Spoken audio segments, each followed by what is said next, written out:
આપણી સાથે અત્યારે અમદાવાદથી ગુજરાત કોંગ્રેસના પ્રદેશ પ્રમુખ અમિત ચાવડા જોડાયા છે. પ્રધાનમંત્રી નરેન્દ્ર મોદી આવે એ પહેલા જ કોંગ્રેસના નેતાઓને નજરકેદ કરવામાં આવ્યા છે. અમિતભાઈ, શું કહેશો એને લઈને?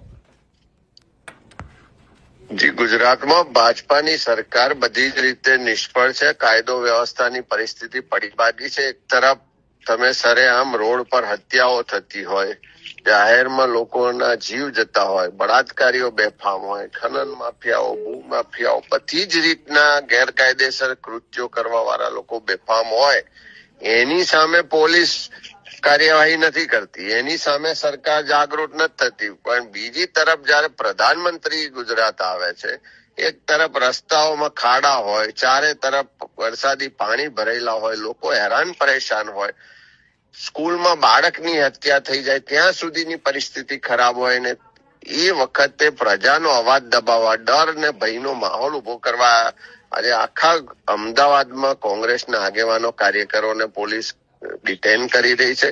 કોઈ પણ જાતની નોટિસ વગર બધાને પોલીસ સ્ટેશન જઈ રહી છે.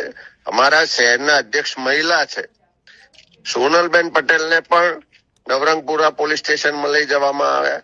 અમારા પ્રવક્તા શ્રીઓ છે, હેમાંગ રાવલ, ડિપાર્ટમેન્ટના ચેરમેન છે હિતેન્દ્ર પીઠડિયા સહિત સેંકડો કાર્યકરોને વહેલી સવારથી પોલીસે એમના ઘરેથી ડિટેન કર્યા છે.